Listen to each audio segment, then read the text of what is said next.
bunch of gamers, one channel, and tons of games. This must be Games and Me.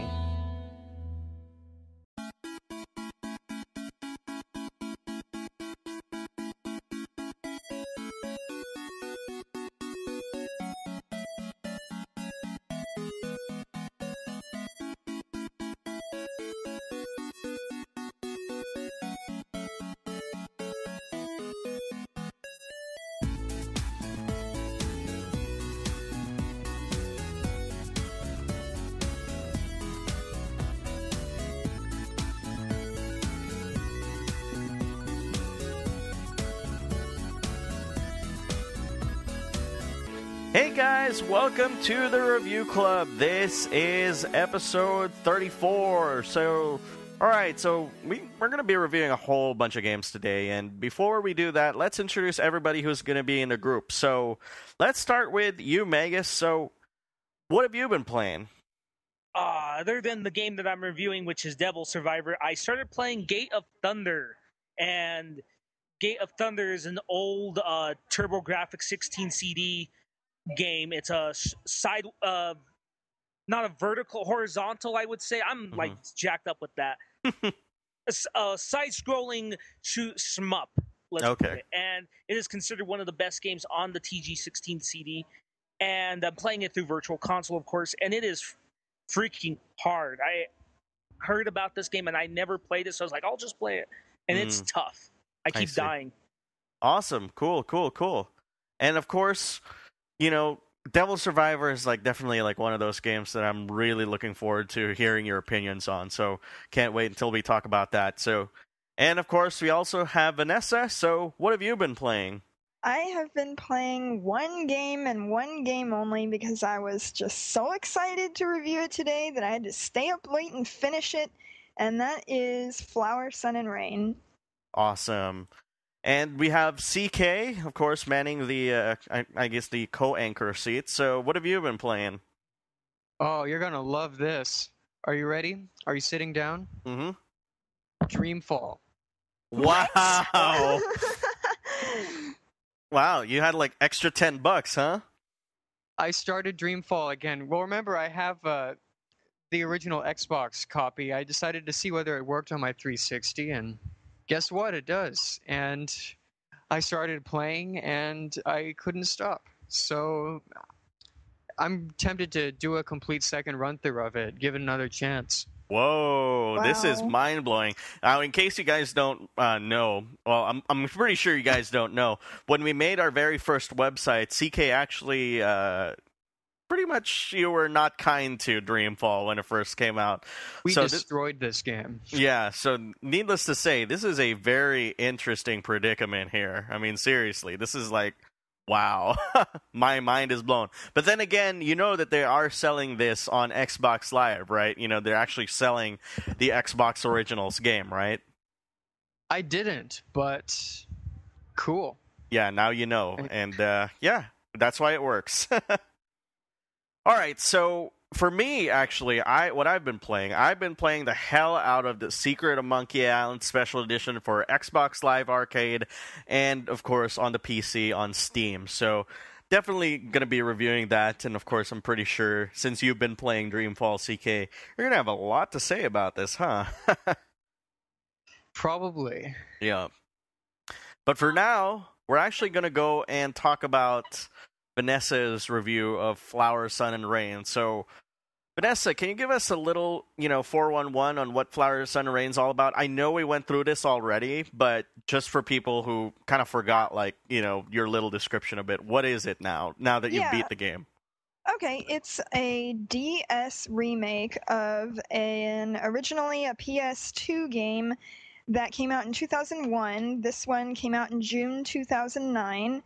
And it's, the basic explanation is you are Sumio Mondo, a guy sent to this paradise island to basically find a bomb on a plane and defuse it because terrorists are attacking the island.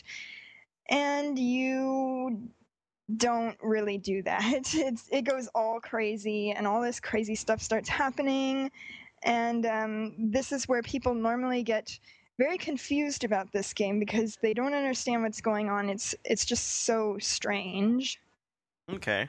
So, of course, CK is a pretty huge adventure game fan. Do you want to ask anything about this game? Because I know you were interested in it at some point.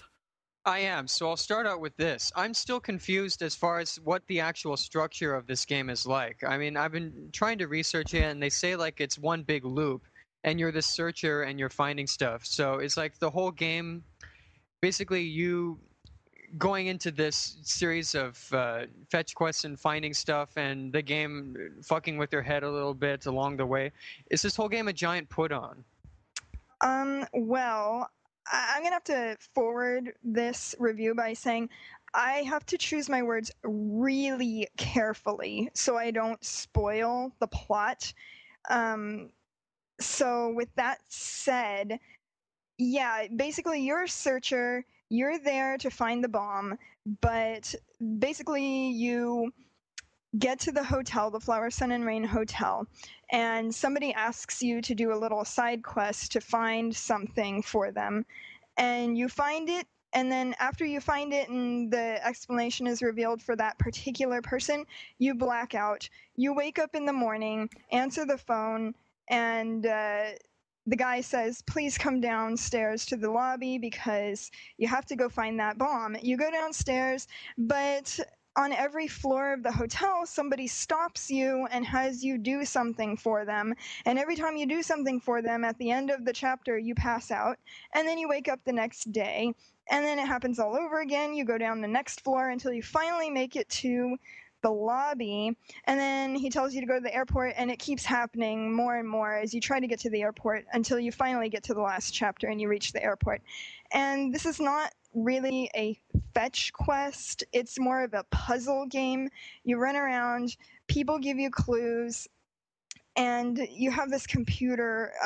He names everything he owns. He named his Toyota Celica, and he named his computer Catherine. And so you plug her in to the different things, sometimes metaphorically, sometimes literally plugging in, and you have to find this numerical code that corresponds to each thing, and it will unlock it and beat the chapter. So all the puzzles end up in a numerical code that is the answer. Okay. So how about you, Magus? I know that you've played Suda51's game, so do you have any questions for Vanessa? You said the storyline confuses a lot of people. Is it overly convoluted, do you think? Too convoluted? Or is it just confusing enough, if that makes any sense? I think that, gosh, how do I explain this? To any average player who comes into this game thinking that it's just going to be a regular puzzle game and nothing strange is going to happen, it's not going to make you think too hard, it's going to be pretty cut and dry, just go figure out the puzzles and then you'll win, then it's way too confusing. Everybody I know who has played this game, except for Retrocalypse, has given up on it because they don't understand it. They think it's stupid because they can't figure out what's going on, and they just have this negative reaction toward it. But if you go into it thinking that the creator, Suda51, he had this really deep envisioning of what this game was going to be, how it was going to play out. Maybe it's more of an academic type viewpoint of it because it has all kinds of hidden messages in it and stuff. Then you have to have a lot of patience because it doesn't really start to come together until about halfway through the game, and a character shows up. He starts saying some things, and you start thinking about what could possibly be going on, and then you get all these ideas in your head of, oh, maybe it's this, oh, maybe it's that, and then when you get to the end, you figure it out, and this is a statement for Ted, who played about 15 minutes of it, said, fuck that, this game sucks, and gave up on it. When I got to the end, I can literally explain the whole game to you in about 3 sentences. It's that simple at the end. So would this game be a lot more for elitists, I would say? Because it seems like it's a very different different take on something familiar. Like, I mean, you would think, from first glance that this is a kind of like a point-and-click adventure game, but considering that most of what you're doing is just puzzle solving, it doesn't seem to be the case. Well, I would say it's definitely for elitists, which we're now calling pioneers. Oh, right? my bad. Yeah, that's right. Because this game has like a bunch of lofty ideas about games and what they should be and what messages they should portray. And it definitely does something different. I mean, the gameplay itself is not too different, but the ideas that it proposes are quite different.